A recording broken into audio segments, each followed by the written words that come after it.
Hello කොහොමද ඔයාලට මං හිතනවා හැමෝම හොඳින් ඇති කියලා. අද අපි යනවා මේපල් සිරප් ෆෙස්ටිවල් එකක් බලන්න. මේපල් සිරප් සීසන් එකක් තියෙන්නේ අවුරුද්දකට එක පාරයි. වින්ටර් එකයි ස්ප්‍රින්ග් එකයි අතරමැද කාලේ, ඒ කියන්නේ පෙබරවාරි අග ඉඳන් අප්‍රේල් මුල වගේ වෙනකන් තමයි මේ මේපල් සිරප් හදන එක කරන්නේ. ඒ කියන්නේ වින්ටර් එකේදී නිදාගත්ත ගස් ඇහැරෙන්න පටන් ගන්න කාලේ. ඉතින් මේ කාලේදී freezing nights and warm days තියෙනවා. එතකොට තමයි මේ ගහ ඇතුලේ තියෙන යූෂා නැත්තම් සැප් එක හොඳට ෆ්ලෝ වෙන්න පටන් ගන්න. ඉතින් මේ කාලේ තමයි හොඳම කාලේ මේ සැප් එක අරගන්න මේපල් සිරප් හදන්න. ඉතින් අපි ගිය ගමන්ම එතන තිබුණ හෝස්ලා ඇදන් යන වැගන් ඩ්‍රයිව් එකකට ජොයින් වුණා. ඒක අපේ ටිකට් එකට ඉන්ක්ලූඩ් වෙලා තිබුණා. මේ ඉන්නේ බිල් ඇන්ඩ් බොබ්. මෙයාලගේ ආසම ට්‍රීට්ස් ඇපල් ඇන්ඩ් කැරට් කියලා තමයි කිව්වේ. ඇත්තටම මම මෙච්චර ලොකු අසල් දෙන්නේ කවදාවත් දැකලා තිබ්බේ නැහැ. ඒගොල්ලෝ මාරම ලොකුයි. මේ වීඩියෝ එකේ ලොකුවට පෙනුනේ නැති වුණාට අපි සාමාන්‍යයෙන් දකින අශ්වයෙක්ට වඩා මේ දෙන්න හරිම ලොකුයි. මේක 5 minutes වගේ රයිඩ් එකක්. ඉතින් මේ බිල් ඇන්ඩ් බොබ් මේ රයිඩ් එක හරිම ස්මූත්ලි අරන් ගියා. හැබැයි ඇත්තම කියනවා නම් මම මේක එන්ජොයි කළේ නැහැ. මොකද මං හරිම දුකෙන් හිටියේ. ඉතින් මෙයාලට දවසම මේ වැඩේ කරන්න වෙන නිසා. ඉතින් මට එයාලා පව් කියලා හිතුණා. හරි, එහෙනම් අපි බලමු කොහොමද මේපල් සිරප් හොයාගත්තේ, මේපල් සිරප් හදන්නේ කොහොමද කියලා. මේපල් සිරප් වල අතීත කතාව මෙයා ලස්සනට මෙතනදී විස්තර කළා. මේපල් සිරප් මුලින්ම හොයාගෙන තියෙන ඉන්ඩිජිනස් මිනිස්සු. ඒගොල්ලෝ දැකලා තියෙනවා ලේන්නුව එහෙම මේ මේපල් ගස්වල අතු කඩාගෙන මොනවා හරි දෙයක් බොනවා. මේ ඉන්ඩිජිනස් මිනිස්සු මේපල් ගස් හිල් කරන්න පාවිච්චි කරලා තියෙන්නේ මෙන්න මේ වගේ මුවන්ගේ හැලුන අන්තට්ටු.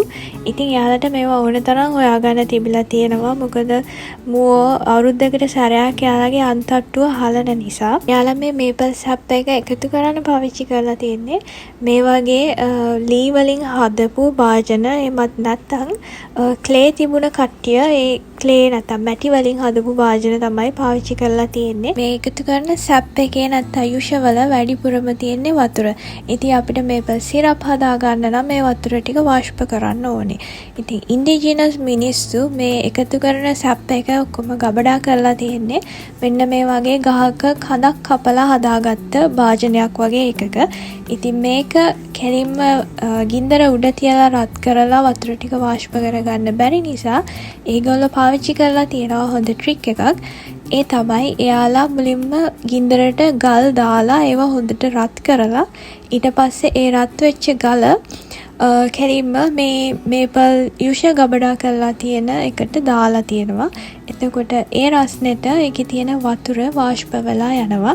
ඉතින් ඔයාලට පේනවා ඇති මෙතන මේ දුම වගේ යන්නේ වාෂ්ප වෙන වතුර. ඉතින් මේගොල්ලෝ මේක දවස් ගාණක් උදේ ඉඳන් රෑ වෙනකම් මාරුවට කරලා තියෙනවා. ඒ කාලේ මිනිස්සු ඇත්තට මේපල් සිරප් හදනවට වඩා මේපල් ෂුගර් තමයි ගොඩක් හදලා තියෙන්නේ. මොකද ඒගොල්ලන්ට ඒක ගබඩා කරලා තියන්න ලේසි නිසා. මේපල් ගස් වර්ග 4ක් තිබුණාට මේ මේපල් සිරප් හදන්න වැඩිපුරම පාවිච්චි කරන්නේ ෂුගර් මේපල්.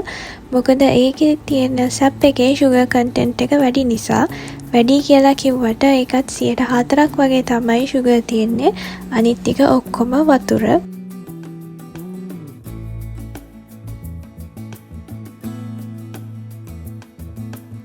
මෑත කාලෙදී නම් මේපල් ගහ හිල් කරන්න පාවිච්චි කරන්නේ මේ වගේ හෑන්ඩ් ඩ්‍රිල් එකක්.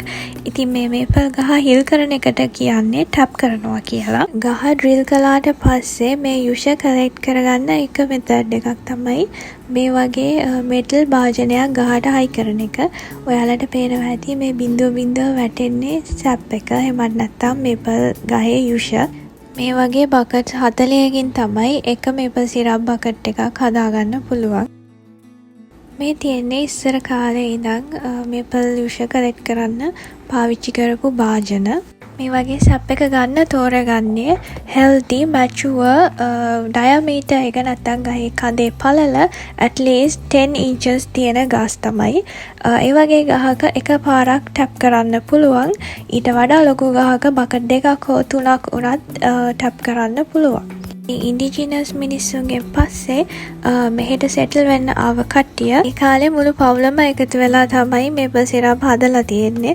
පොඩි ළමයිගේ ජොබ් එක වෙලා තියෙන්නේ මේ එකතු වෙන මේපල් යුෂ බකට්ස් අරගෙන එන එක. ඒකට ඒගොල්ලෝ මේ වගේ උපකරණයක් පාවිච්චි කරලා තියෙනවා ෂෝල්ඩර් යෝක් කියලා. ඊට පස්සේ ගෙනාව යුෂ ගබඩා කරලා තියෙනවා මෙන්න මේ වගේ එකක. ඊට පස්සේ කරලා තියෙන්නේ ඒ යුෂ මේ වගේ අයන් වලින් හදපු භාජන වලට දාලා රත් කරන එක. ඒගොල්ලෝ භාජන 3ක් මේන්ටේන් කරලා තියෙනවා මේ විදිහට. මුලින්ම තියෙන ලොකු භාජනයට තමයි මුල්ම යුෂ ටික දාන්නේ. ඊට පස්සේ ඒකේ වතුර ටික ටික වාෂ්ප වෙද්දී දෙවෙනි භාජනයට මාරු කරනවා. ඒක ටිකක් අර භාජනයට වඩා උසින් හයි කරලා තියෙන්නේ. ඊට පස්සේ ඒකෙනුත් තව වාෂ්ප වෙද්දී තුන්වෙනි භාජනයට මාරු කරනවා. ඒක ඊටත් වඩා උසින් හයි කරලා තියෙන්නේ. මොකද එන්න sugar content එක වැඩි නිසා ඉක්මනට ඒ ටික කර වෙන්න පුළුවන් නිසා. ටැප් එකේ පාට ක්ලියර්, එකට පාටක් නැහැ. හැබැයි මෙතන තුන්වෙනි භාජනයේ බලද්දී ඒකේ දුඹුරු පාට තියෙනවා. ඒ කියන්නේ මේපල් සිරප් ඕල්මෝස්ට් හැදිලා තියෙන්නේ. මේක තමයි සබ් එක කලෙක්ට් කරන අනිත් මෙතඩ් එක. එහෙමත් නැත්නම් මොඩර්න් මෙතඩ් එක. මේකෙදී ප්ලාස්ටික් ටියුබ් පාවිච්චි කරලා තියෙනවා. ඉතින් ගහ ඩ්‍රිල් කළාට පස්සේ ඒකට ප්ලාස්ටික් ටියුබ් එකක් මෙන්න මේ වගේ ඩිරෙක්ට්ලි ඇටච් කරලා තියෙනවා. ඒ වගේ ගස් වලින් එන පොඩි ටියුබ්ස් ලොකු ටියුබ් එකකට ඇටච් වෙලා ඊට පස්සේ ලොකු ටියුබ් එකෙන් ගිහිල්ලා ලොකු කන්ටේනර් එකකට සබ් එක එකතු වෙනවා.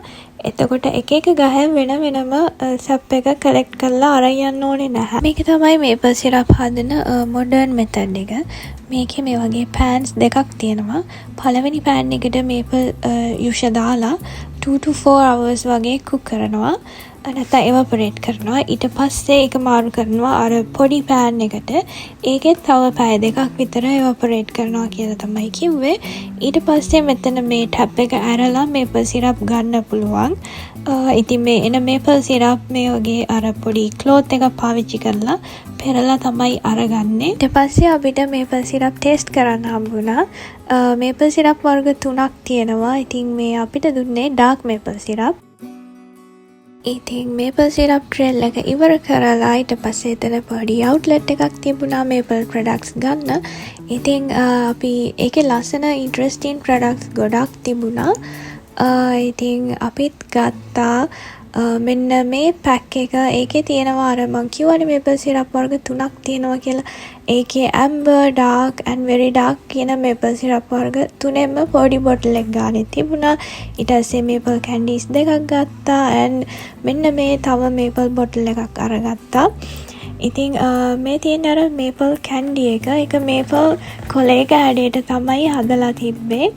ඒක හරිම රසයි. ඉතින් මට ඇත්තටම මතක් වුණේ අර අපේ ලංකාවේ පැණිවල තියෙන රසට සමාන රසක්.